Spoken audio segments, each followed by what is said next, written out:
Hello everyone, welcome to my channel. My name is Nosonyinye Juliet. So today we'll be going straight to the point of today's video, okay? So today's video we'll be talking about the update in the ILR. Yes, the update in the ILR. So we know that early this year in May, the UK government brought out the white paper. Okay? I'm not going to explain so many things that have been said in the white paper because I have a video already on it. So if you want detailed information about, the white paper, the proposals the UK brought up during May this year, around May this year, then you can go to this my video to watch it. All right. So back to what I was saying.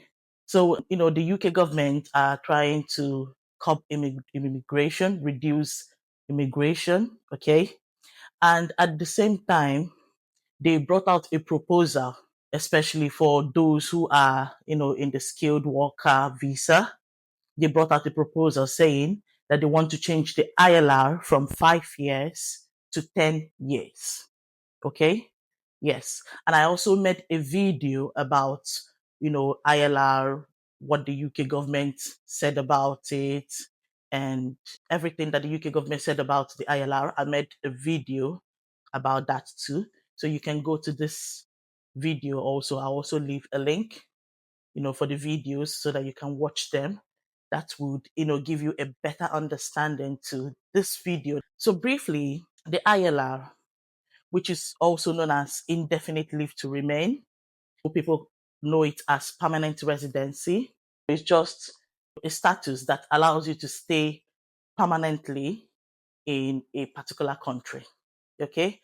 And here in the United Kingdom, if you are coming through the skilled worker visa route, it is expected that after 5 years of working in this country, then you are eligible to apply for your indefinite leave to remain.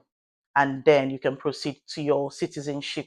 Okay. But from, the previous video I made, I talked about that the UK government is, brought out a proposal to, move this from 5 years to 10 years. That's more like doubling the years.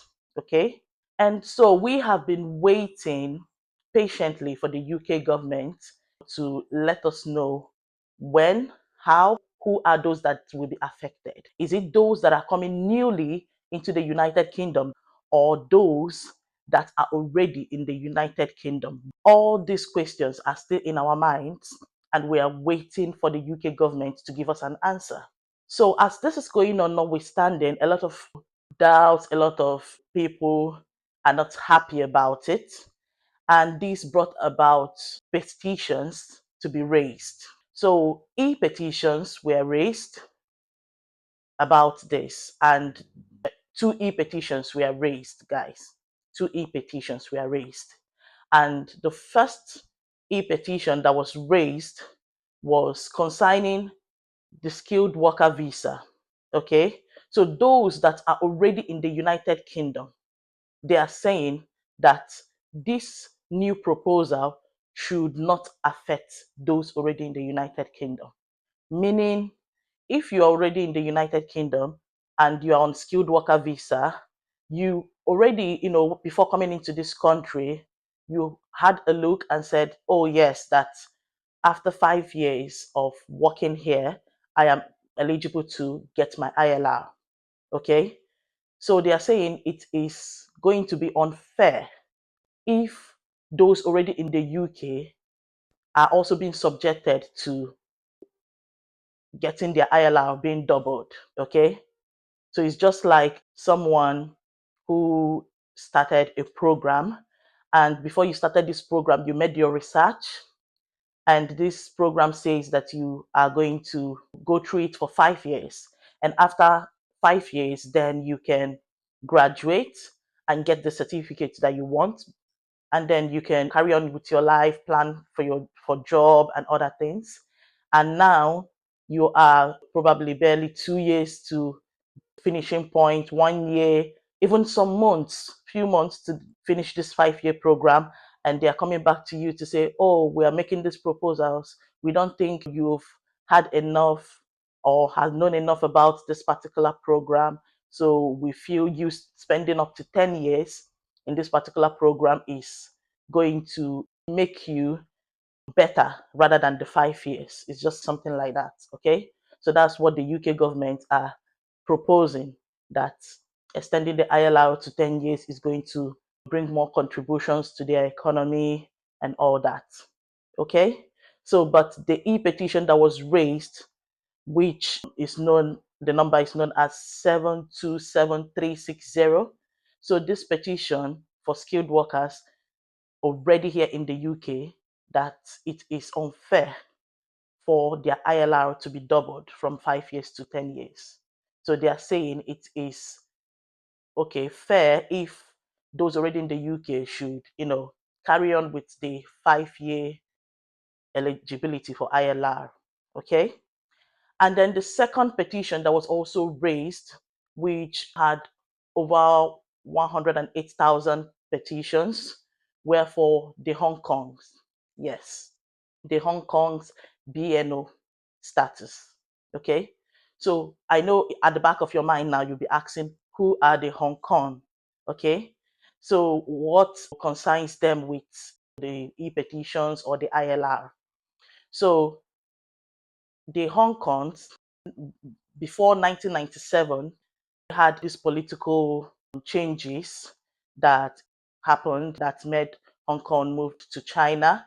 So during this transformation and all that, the UK government promised the Hong Kong residents that they are allowed to come into the United Kingdom and stay up to 5 years. After 5 years, they would be eligible to get their ILR and then citizenship.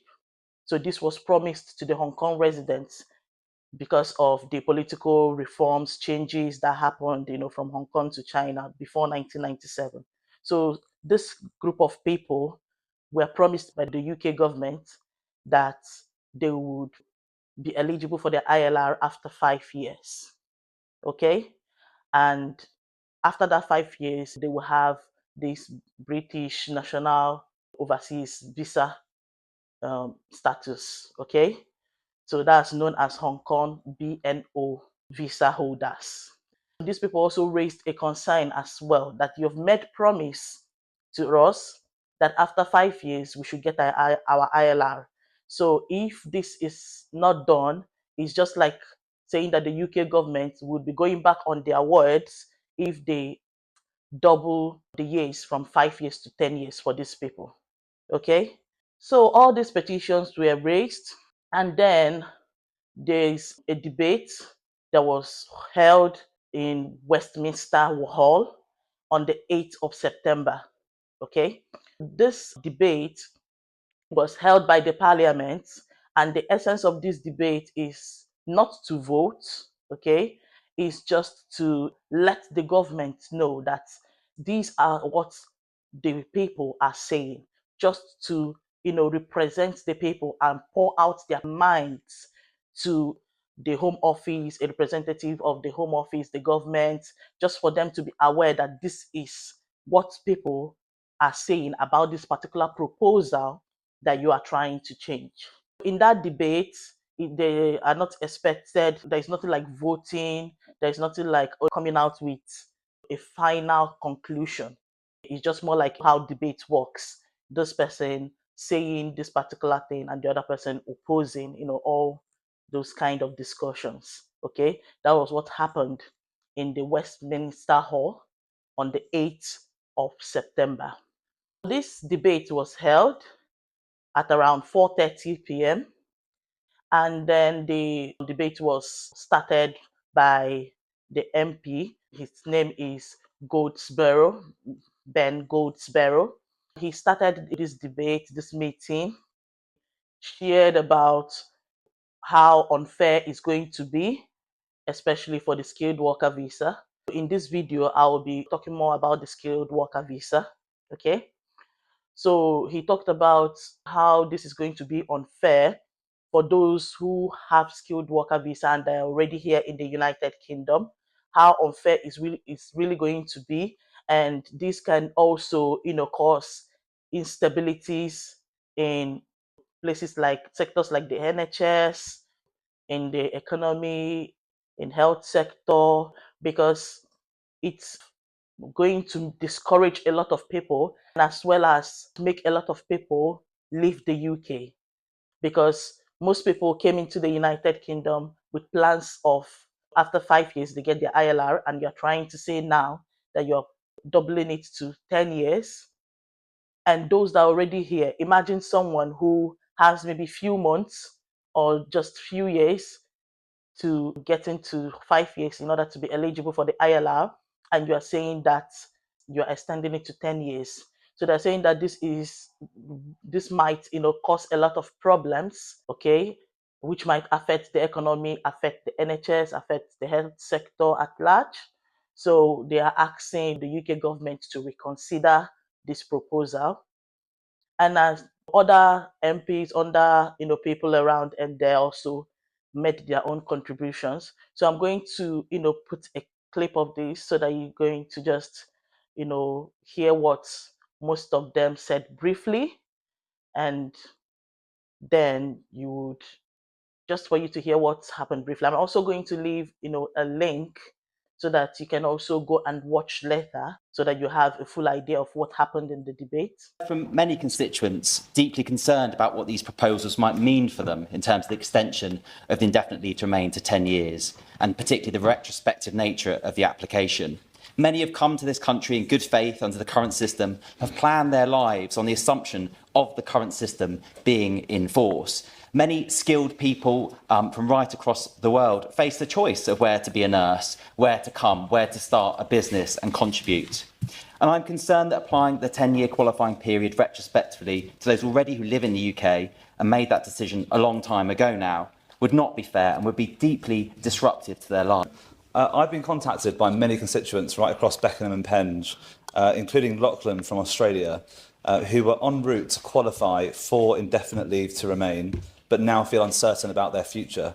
Would my honourable friend agree with me that clarity around the government's earned settlement scheme and the retrospective effect of changes to indefinite leave to remain would be warmly welcomed by hard-working constituents like Lachlan and others across Beckenham and Penge in the country who want to make Britain their permanent home? We've received so many emails from constituents, like I have, from my constituents in Hampstead and Highgate, who are high-skilled constituents who are worried about these transitional arrangements because they are existing visa holders and they have spent a lot of money investing in trying to stay here, including those who've emailed me saying they've already passed the Life in UK test. So could I ask him if he agrees with me that changing the ILR qualifying period retrospectively, because of the financial and hardship distress that it's causing our constituents, it would make sense to have a clear exemption for those who are already on a qualifying visa route? Currently, under the 5-year pathway, students can qualify for home fees at university after settlement. Stretching it to 10 years would mean a whole generation facing prohibitively high international fees, which they simply haven't planned for. So all these debates were done, and everyone poured out their mind, what they feel should be done, especially for those that are already here in the UK, that retrospectively this shouldn't affect them. Okay.